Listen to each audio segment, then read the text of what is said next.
And Jewish families represent less than 2% of America, yet they hold disproportionate wealth. Their diversification rule has nothing to do with what Wall Street preaches.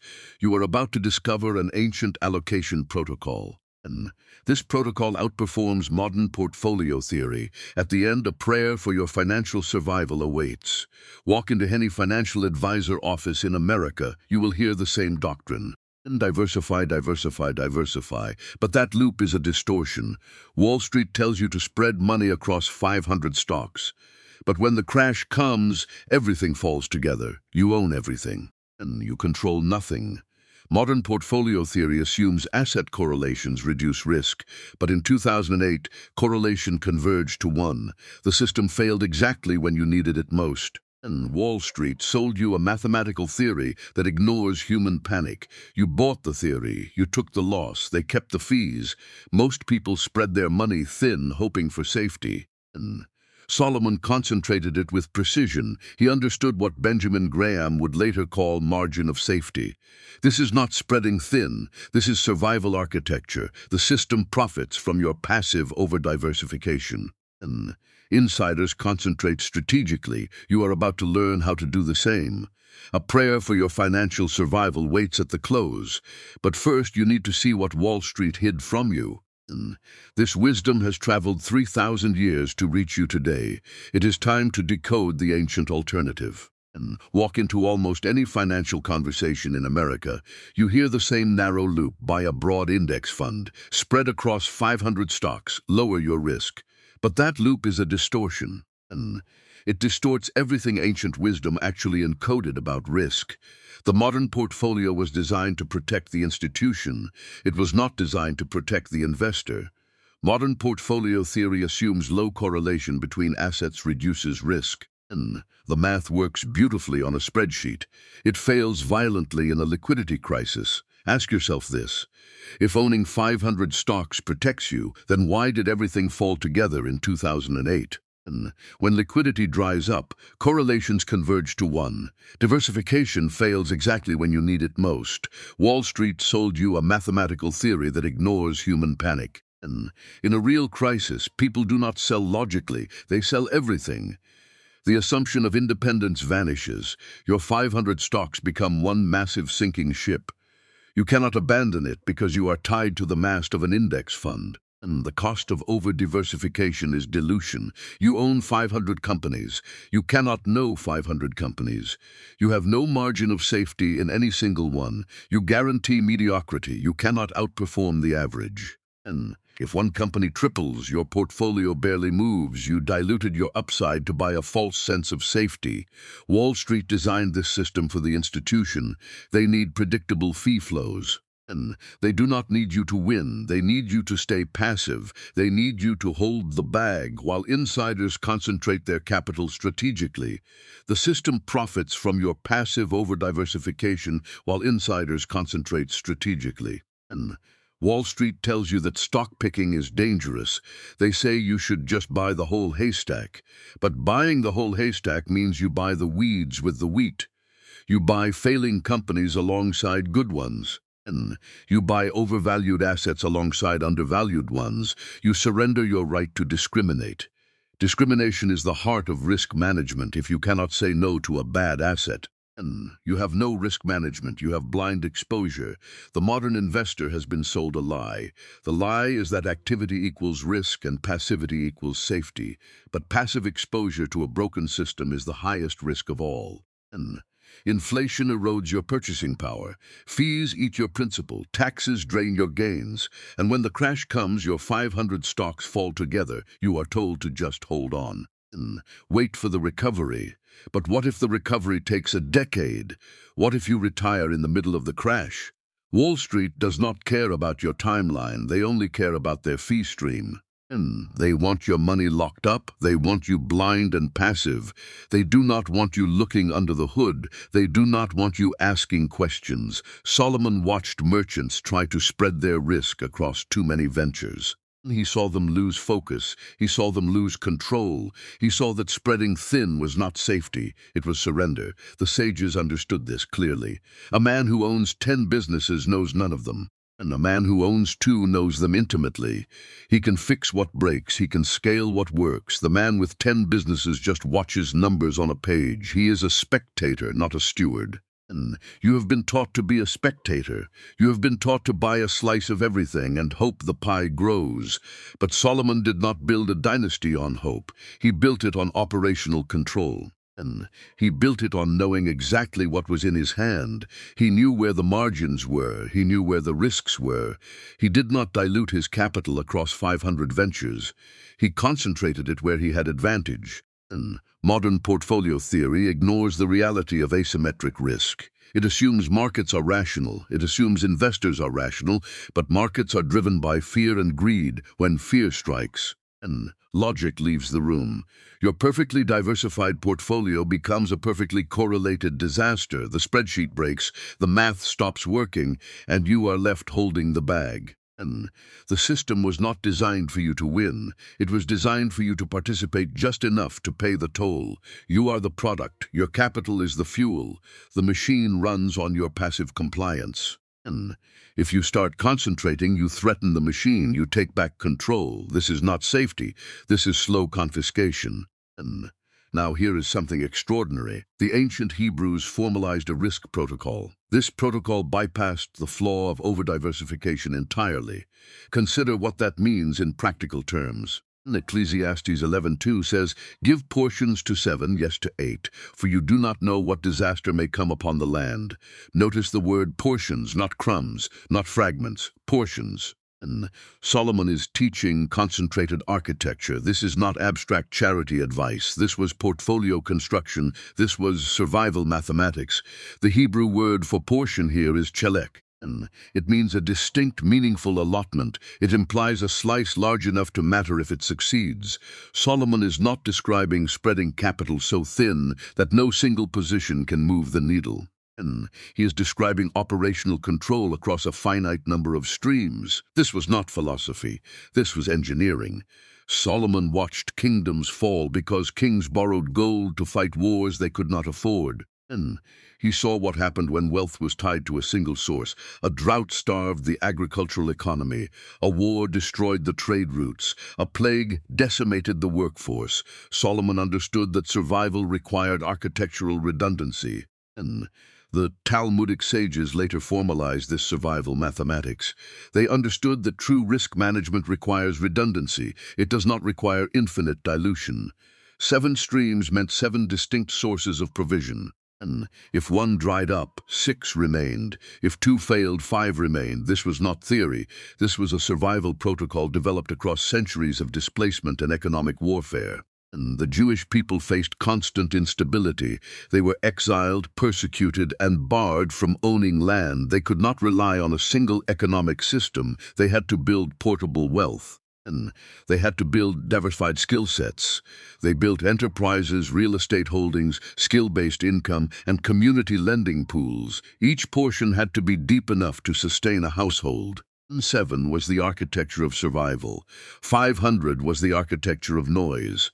The ancient Hebrews did not buy a piece of everything. They built specific deep channels of provision. A merchant might have trade goods, a craft, a piece of land, a partnership in a ship, a loan out at interest, a family garden, and a skill. That is 7 streams if the ship sinks. He loses 1 stream, he still has 6. He can rebuild the maritime trade from the profits of the other 6. He is not wiped out, he survives. This is the point Wall Street misses entirely. And they count assets. Solomon counted survival capacity. Wall Street asks how many stocks you own. Solomon asked how many hits you can take before you fall. The sages understood that a chelek had to be large enough to matter. And a crumb does not feed a family. A fragment does not rebuild a fortune. If you have 100 streams and one dries up, you do not even notice. That is not risk management. That is distraction. And Solomon demanded focus. He demanded concentration. He demanded that each stream be deep enough to sustain life if the others failed. Let us look closer at the number 7 in Hebrew thought. And numbers carry architectural weight. 7 represents completion. It represents a complete system. Solomon was not picking an arbitrary number. He was prescribing a complete ecosystem of provision. And you need enough streams to cover the complete spectrum of risk. Fewer than 7 leaves you exposed. More than 8 dilutes your focus. The modern investor ignores this completely. And they think buying the SP 500 gives them 500 streams. But they do not own 500 streams. They own one stream. They own the American large-cap equity market. If that market catches a cold, and their entire portfolio sneezes, the correlation is nearly absolute. They have the illusion of 500 streams. They have the reality of one. Solomon would have seen this as a catastrophic failure of stewardship. And putting all your provision into one economic engine is not faith. It is presumption. It is betting everything on the idea that one system will never fail. But systems fail. Economies crash. And currencies devalue, empires fall. Solomon knew this because he watched it happen. The ancient code demanded separation. The streams had to be uncorrelated, a farm and a city business, and a local trade and a foreign import, a hard asset and a liquid asset. If the city burned, the farm fed you. If the foreign trade route closed, the local business sustained you. And this is true diversification. It is not about owning many names. It is about owning different kinds of lifeboats. The Talmudic principle of jamak reflects this. Jamak is a free loan fund. And it is community capital. It operates outside the traditional banking system. It is a stream that functions even when credit markets freeze. In 2008, when banks stopped lending, Jamak funds kept flowing. They survived the liquidity crisis because they were not tied to the Wall Street machine. They were a separate stream. The ancient Hebrews understood that true safety comes from separation. And when you buy 500 stocks on the same exchange, traded in the same currency, governed by the same regulations, you have zero separation. You have absolute correlation. Solomon would call this a trap. And a single match can burn the whole house down if everything in the house is made of wood. 7 streams means 7 different types of wood, some wet, some dry, some in another location entirely. And if the fire comes, you lose part. You do not lose everything. This is survival mathematics. It is the architecture of the covenant. God did not promise Solomon a system that never fails. And he gave Solomon the wisdom to build a system that survives failure. This principle did not stay buried in ancient texts. It resurfaced centuries later through men Wall Street now reveres. And the same institutions selling you 500 stock index funds worship men who built their fortunes doing the exact opposite. The disconnect is staggering. Wall Street preaches dilution to the masses. The legends of Wall Street practice concentration. And Benjamin Graham is considered the father of value investing. He wrote the book Wall Street Still Studies Today. Graham spent decades teaching the concept of margin of safety. He warned against owning too many securities. And he knew that deep knowledge of a few positions provided better protection. It provided better protection than shallow knowledge of hundreds. Graham understood that diversification beyond a certain point becomes dilution. And it becomes a hedge against ignorance. Charlie Munger took this further. Munger is the vice chairman of Berkshire Hathaway. He openly mocked over-diversification. And he taught that wide diversification is only required when investors do not know what they are doing. He called it diversification. Munger concentrated capital into high-conviction bets. And he did not buy 500 companies. He bought 3 or 4. He held them for decades. He became a billionaire. Graham's margin of safety and Solomon's 7-portion rule are different language for the same architecture.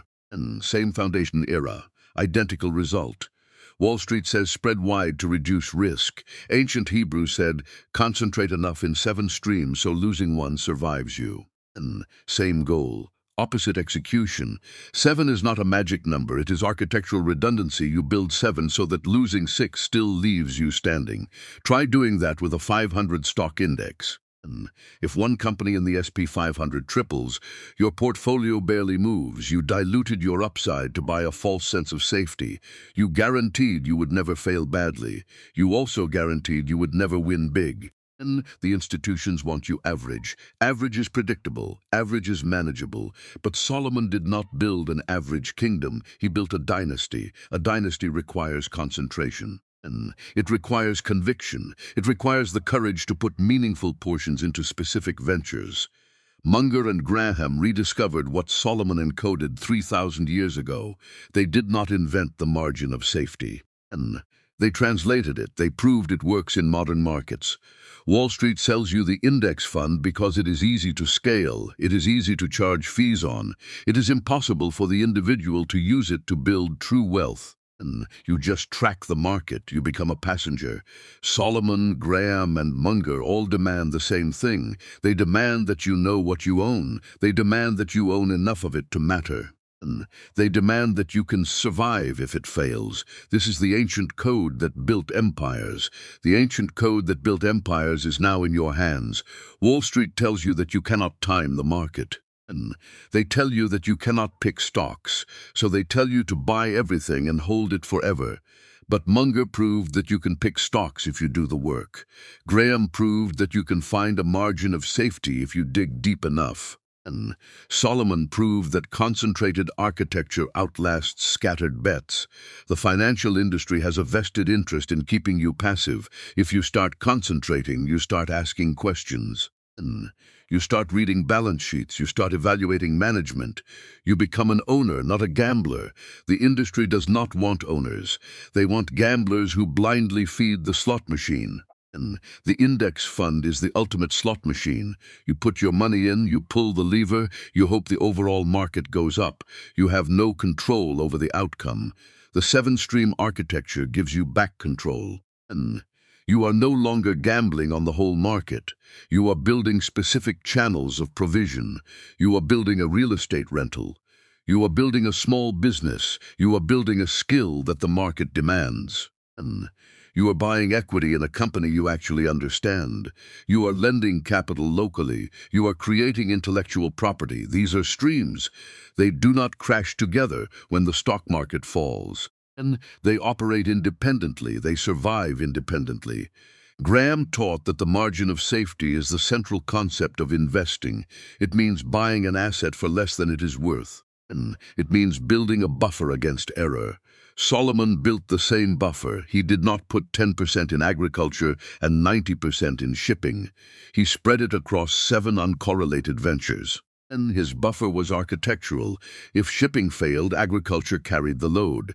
If agriculture failed, trade carried the load. The margin of safety was not a discount on a stock price. And the margin of safety was the redundancy of the system. This is the bridge between ancient wisdom and modern investing. The language changes, the math changes, the architecture remains identical. And God gave Solomon the blueprint for survival. Graham and Munger rediscovered pieces of it. They proved it works. They proved that concentration beats dilution. They proved that knowledge beats blind exposure. And same foundation, different era, identical result. Wall Street sells you the index. The legends build the margin. Solomon built the architecture. You have a choice. You can follow the crowd into the 500 stock trap. Or you can build the 7 streams. You can dilute your capital into nothingness, or you can concentrate it into power. The ancient code that built empires is now in your hands. And where are you watching from right now? Drop your location in the comments.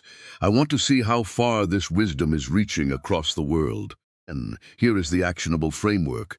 Here is what you actually do. There is a 3-step protocol to build the 7-stream architecture Solomon used. Step 1. First, identify 7 distinct and uncorrelated streams. Real estate, business, equity-based income, agricultural yields, intellectual property, liquid securities, and community capital. The trap is building 7 streams that are secretly correlated. And if all 7 depend on the same economy, you have 1 stream disguised as 7. Test each stream. If 1 crashes, do the other 6 survive? If a recession hits, do all 7 dry up? And if so, you have not built 7 streams, you have built 1 fragile bet. Step 2, second, allocate enough to each to matter. Target roughly 10 to 15% of your capital per stream. And a portion is not a crumb. If a stream doubles, it must move your total net worth. If it cannot move the needle, it is not a stream, it is a distraction. Concentration creates the margin of safety Solomon and Graham both demanded. And do not put 1% in crypto and call it a stream. Put enough in to matter. Put enough in to change your life if it works. Step 3. Third, test the survival threshold. Can you lose 6 streams entirely and still survive the crash to rebuild? And if you cannot, your concentration is too high. If you can, your architecture is sound. 7 streams means you can lose 6 entirely and still survive the crash to rebuild. That is the survival framing. And you do not build 7 to get rich 7 times. You build 7 so that disaster cannot wipe you out. Audit your current allocations if you cannot name 7 distinct uncorrelated streams. And you do not have a diversified portfolio. You have a bet. You are betting on the overall economy. You are betting on the currency. You are betting on the system. Solomon did not bet on the system. And he built a system within the system, a system designed to survive the failure of any single part. This protocol requires work, it requires focus, it requires saying no to the 501st idea. And it requires rejecting the temptation to spread thin, but it gives you back control, it gives you back conviction, it aligns your capital with the wisdom that built the wealthiest empire in history. And the modern investor fears missing out. You see a stock rocket up and you want a piece, you buy a little bit. You see real estate boom and you buy a rate, you buy a slice of everything. And you end up with a buffet of mediocrity. Solomon rejected the buffet. He chose 7 plates. He ate deeply from each one. He knew the flavor of each venture. He knew the risk of each venture. And he was a master of 7, not a slave to 500. When you build your 7 streams, document them, write them down, look at them. Are they truly independent?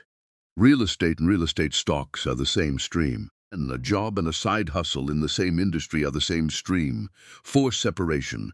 Build across asset classes, build across geographies, build across skill sets. The survival threshold test is the ultimate judge. And if you lose 6 streams, can you live on the 7th?